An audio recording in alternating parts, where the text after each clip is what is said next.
Miss Susan, all yours. Y'all have been working so hard, and you've done great work. How's everyone doing? In the back, how is everyone doing? You know, I've been walking around paying attention to who's been really engaged and paying attention and working well as a team, and all of you have done a great job.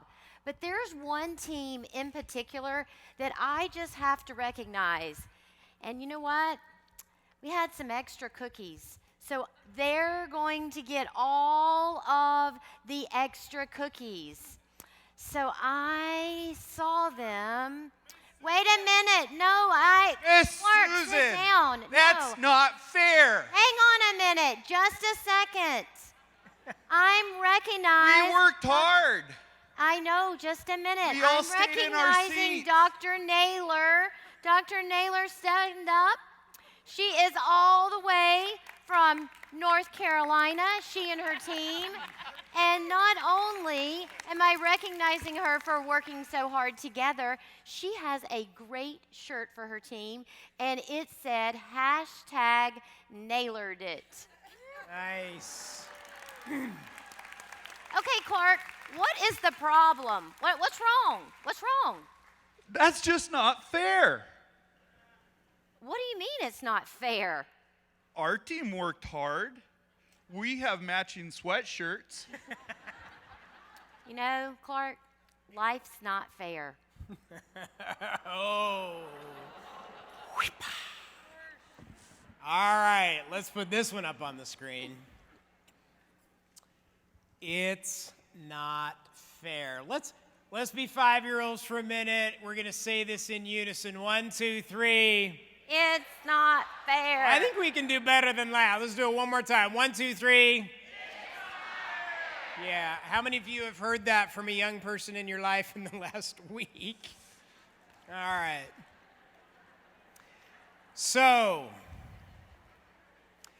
how many things are there in our daily existence that are not fair? A lot. Brian yesterday mentioned a principle that we have advocated for years. And you may have missed this, and let me just reinforce it. He said that within every failure or setback or misfortune, there is the seed of its equal or greater opportunity. That even in the instances when there are things that are not fair, there are opportunities for great success. We this weekend have given away a number, and we will do more, legacy awards. And let me just share with you a legacy story from this room that I will never forget. Many of you were here when we did the annual event in 2002, not too long after the events of 9/11 the previous year. We had a Crown Council member, Dr. Bob Zampieri, who lost one of his sons on 9/11 in the Twin Towers. It was devastating to their family. And one of the great examples that I will never forget is Bob and Pat adopted a school in their community in the name of their son. And for the rest of his life, of Bob's life, he made it a point to not only make his Smiles for Life efforts go towards this school, but did a number of other fundraising opportunities that not only benefited the school, but because of his efforts, allowed it to remain open. It happens to be the school of one of the leading basketball programs, high school basketball programs in the nation, coached by Coach Bob Hurley, who is only one of 2 high school basketball coaches that has ever been inducted into the National Basketball Hall of Fame.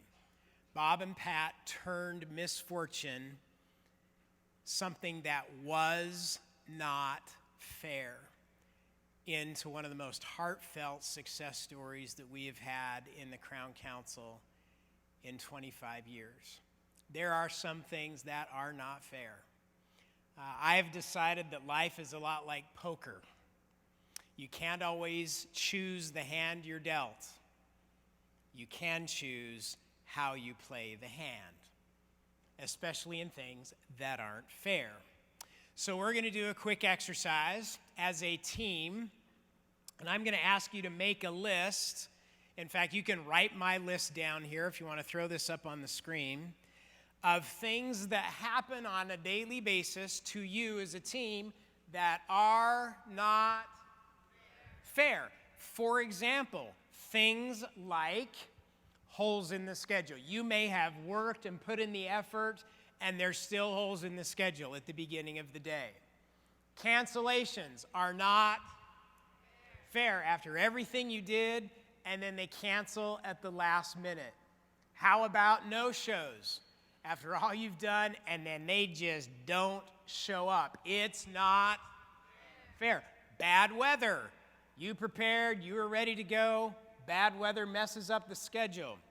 Now, there are a number of different things like these that happen to us every day in dentistry that are not fair. So, here's your assignment for the next 2 minutes. As a team, you get to choose one thing that may happen on a regular basis to your team in the regular course of business that's not fair. Your assignment for the next 2 minutes is to turn that failure, setback, or misfortune into an opportunity. How do you turn it around and create something great out of what initially appears to be a setback or something that is not fair, and come up with as many different ways as you can to turn that setback into an opportunity and a big success. So choose one. It can be something off the list, or you can come up with your own. But one setback, something that you did not expect that happens on a regular basis, how do you turn that into an opportunity for success? Get it? Go. 2 minutes.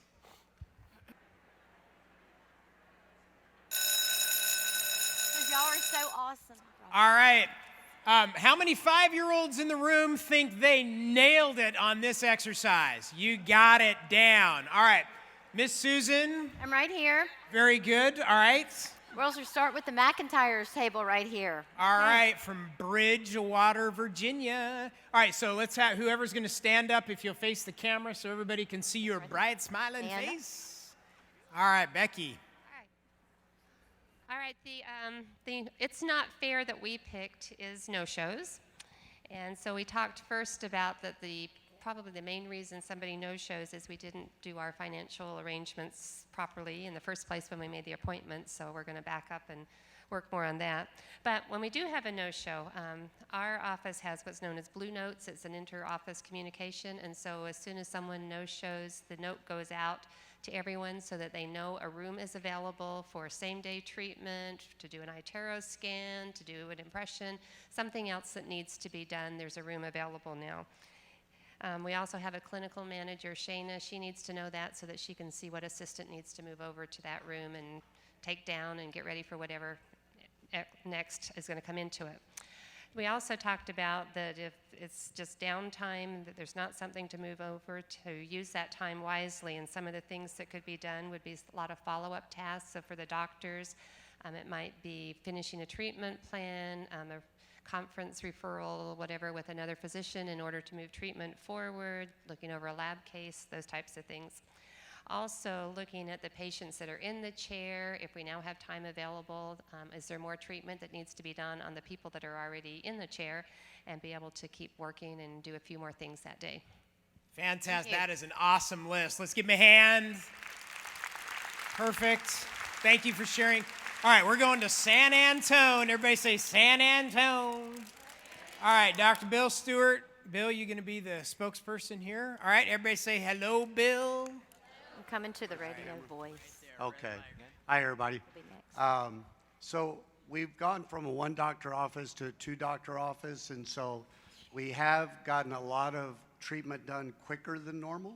So all of a sudden we've had days that are just wide open. And so in the huddle, we start talking about, well, what can we do? Let's be creative. And we just look at it as an opportunity. Everybody puts on their thinking cap, and then as patients come in, something comes out of hygiene, somebody calls, same day treatment, and we've turned some days that would look like nothing into huge days. Yes, pardon? Yeah, prepaid days. And there are things, this doesn't happen every day, but things that happen in life. We had a fire early on in our practice. That's not. It wasn't fair. It wasn't. And of course, fire department comes in, soaks everything, so it ruins everything. But we had some space we hadn't finished out. So instead of just shutting down, we put up a large tarp or plastic. They started construction. We moved operatories over, and we just kept going. Within a few days, we were back up and running. So you can accomplish anything. Yeah. Thanks, Bill. Very good.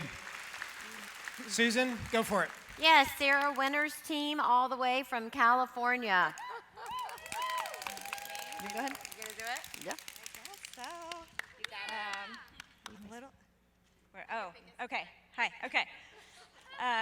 We inherited some patients from a previous practice that